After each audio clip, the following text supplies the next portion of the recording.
Assalamualaikum warahmatullahi wabarakatuh. Perkenalkan, nama saya Muhammad Al-Hafiz. Di kesempatan kali ini, saya akan mempresentasikan tentang akad ijarah. Yang pertama, tentang definisi. Menurut kodifikasi produk dan aktivitas BPRS, ijarah adalah penyediaan dana dalam rangka pemindahan hak guna atau manfaat atas suatu aset dalam waktu tertentu dengan pembayaran sewa atau ujrah tanpa diikuti dengan pemindahan kepemilikan aset itu sendiri.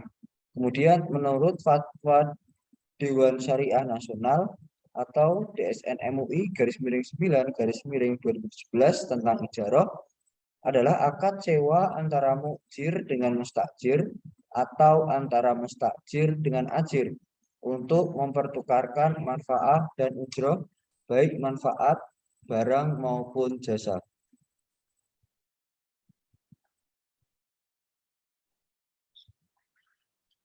Kemudian selanjutnya yang kedua yakni tentang ketentuan umum berdasarkan fatwa tentang akad ijarah. Yang pertama ada mukjir.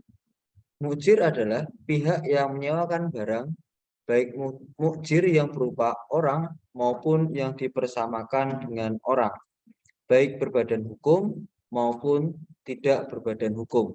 Kemudian yang selanjutnya ada mustajir adalah pihak yang menyewa dalam akad ijarah atau penerima jasa dalam akad. Baik mustajir berupa orang maupun yang dipersamakan dengan orang, baik berbadan hukum maupun tidak berbadan hukum. Kemudian ada ajir adalah pihak yang memberikan jasa dalam akad berupa orang maupun yang dipersamakan dengan orang, baik berbadan hukum maupun tidak berbadan hukum. Kemudian ada manfaat adalah manfaat barang sewa melalui proses penggunaan dan pekerjaan oleh ajir. Kemudian ada mahal al-manfaah yang artinya adalah barang sewa atau barang yang dijadikan media untuk mewujudkan manfaat dalam akad ijarah. Kemudian ada ijarah ala al-a'yan adalah akad sewa atas manfaat barang. Kemudian ada ijarah ala al-askas yang artinya adalah akad sewa atas jasa atau pekerjaan orang. Kemudian ada ijarah muntahiyah bi al-tamlik yang artinya akad ijarah atas manfaat barang yang disertai dengan janji pemindahan hak milik atas barang sewa kepada penyewa setelah selesai atau diakhirinya akad ijarah. Kemudian ada ijarah mausufah fi al-zimah yang artinya akad ijarah atas manfaat suatu barang dan atau jasa yang pada saat akad hanya disebutkan sifat-sifat dan spesifikasinya. Kemudian yang selanjutnya ada ijarah tasgiliyah yang artinya adalah akad ijarah atas manfaat barang yang tidak disertai dengan janji pemindahan hak milik atas barang sewa kepada penyewa. Kemudian ada pembiayaan multijasa adalah pembiayaan untuk memperoleh manfaat atas suatu jasa. Kemudian ada wilayah asliyah adalah kewenangan yang dimiliki oleh mukjir karena yang bersangkutan berkedudukan sebagai pemilik. Kemudian yang terakhir ada wilayah niabiyah yang artinya adalah kewenangan yang dimiliki oleh mukjir karena yang bersangkutan berkedudukan sebagai wakil dari pemilik atau wali atas pemilik. Kemudian yang selanjutnya ada ketentuan terkait hukum dan bentuk ijarah. Yang pertama ada akad ijarah direalisasikan dalam bentuk akad ijarah ala al-a'yan dan akad ijarah ala al-a'mal atau ijarah ala al-askas. Kemudian yang kedua ada akad ijarah boleh direalisasikan dalam bentuk akad ijarah tasgiliyah, ijarah muntahiyah bi al-tamlik dan ijarah mausufah fil al-zimmah. Saya Salsabila Lu'uluddani akan menjelaskan mengenai ketentuan terkait siwat akad ijarah.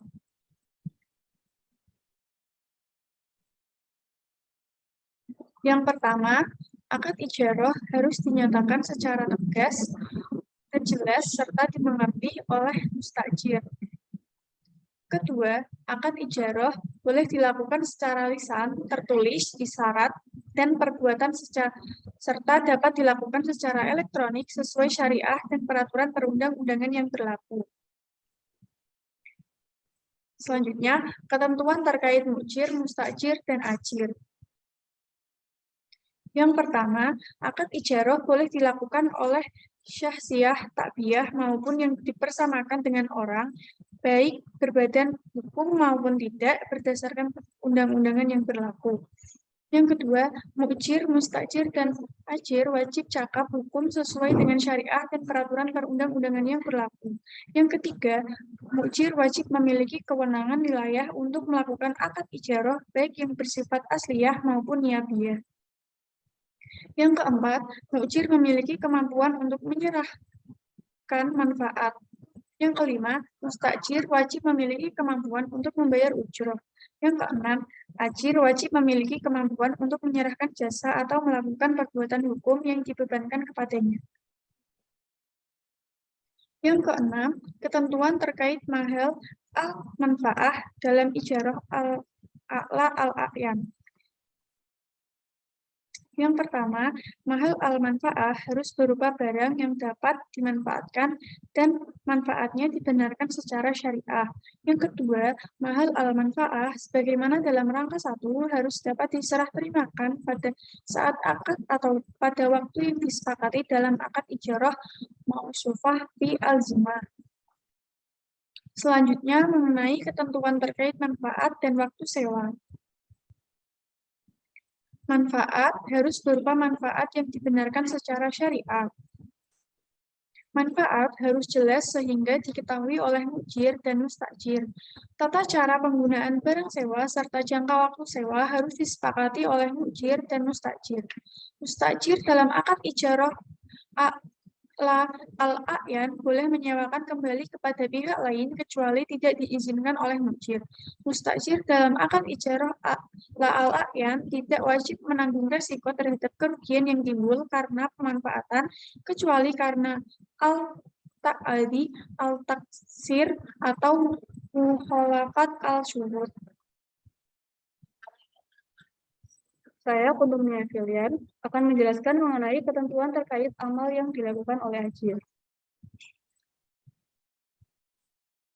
Yang pertama, pekerjaan yang dilakukan ajir harus berupa pekerjaan yang dibolehkan menurut syariah dan peraturan perundang-undangan yang berlaku. Yang kedua, amal yang dilakukan ajir harus diketahui jenis, spesifikasi, dan ukuran pekerjaannya serta jangka waktu kerjanya. Yang ketiga, amal yang dilakukan ajir harus berupa pekerjaan yang sesuai dengan tujuan akad. Yang keempat, mustajir dalam akad ijarah ala amal boleh menyewakan kembali kepada pihak lain kecuali tidak diizinkan oleh ajir atau peraturan perundang-undangan yang berlaku. Yang terakhir, yaitu ajir tidak wajib menanggung resiko terhadap kerugian yang timbul karena perbuatan yang dilakukan kecuali karena al-ta'adi, al-taksir, atau mukhalafat al-syurut. Selanjutnya, mengenai ketentuan terkait ujroh. Yang pertama, ujroh boleh berupa uang, manfaat barang, jasa, atau barang yang boleh dimanfaatkan menurut syariah dan peraturan perundang-undangan yang berlaku. Yang kedua, kuantitas dan kualitas ujroh harus jelas dan diketahui oleh para pihak yang melakukan akad. Yang ketiga, ujroh boleh dibayar secara tunai, bertahap, dan tangguh berdasarkan kesepakatan sesuai dengan syariah atau peraturan perundang-undangan yang berlaku. Yang keempat, ujroh yang telah disepakati boleh ditinjau ulang atas manfaat yang belum diterima oleh mustajir sesuai kesepakatan. Selanjutnya, mengenai ketentuan khusus untuk kegiatan atau proyek. Yang pertama, dalam hal akad ijarah dipraktikkan dalam bentuk pembiayaan ijarah berlaku dawabit dan hudud ijarah sebagaimana terdapat dalam fatwa DSN MUI nomor 9/DSN MUI _4 tahun 2000 tentang pembiayaan ijarah. Yang kedua, dalam hal akad ijarah dipraktikkan dalam bentuk IMDT berlaku dawabit dan hudud ijarah sebagaimana terdapat dalam fatwa DSN MUI nomor 27 DSN MUI 3 tahun 2002 tentang al-ijarah al-muntahiyah bi al-tamlik. Selanjutnya, dalam hal akad ijarah dipraktikkan dalam bentuk pembiayaan multijasa berlaku dawabit dan hudud ijarah sebagaimana terdapat dalam Fatwa DSN MUI nomor 44 DSN MUI 8 tahun 2004 tentang pembiayaan multijasa. Yang keempat, dalam hal akad ijarah dipraktikkan dalam bentuk IMFD berlaku dawabit dan hudud ijarah sebagaimana terdapat dalam Fatwa DSN MUI nomor 101 DSN MUI 10 tahun 2016 tentang akad al-ijarah al-mausufah fi al-zimmah. Dan yang kelima, dalam hal akad ijarah dipraktikkan dalam bentuk IMFD produk PPR inden berlaku dawabit dan hudud ijarah sebagaimana terdapat dalam Fatwa DSN MUI nomor 102 DSN MUI 10 tahun 2016. Selanjutnya mengenai ketentuan penutup. Yang pertama, jika salah satu pihak tidak menunaikan kewajibannya atau jika terjadi perselisihan di antara para pihak, maka penyelesaiannya dilakukan melalui lembaga penyelesaian sengketa berdasarkan syariah sesuai dengan peraturan perundang-undangan yang berlaku setelah tidak tercapai kesepakatan melalui musyawarah. Yang kedua, penerapan fatwa ini dalam kegiatan atau produk usaha wajib terlebih dahulu mendapatkan opini dari Dewan Pengawas Syariah. Sekian penjelasan materi dari kami. Apabila terdapat salah kata, mohon maaf. Terima kasih. Wassalamualaikum warahmatullahi wabarakatuh.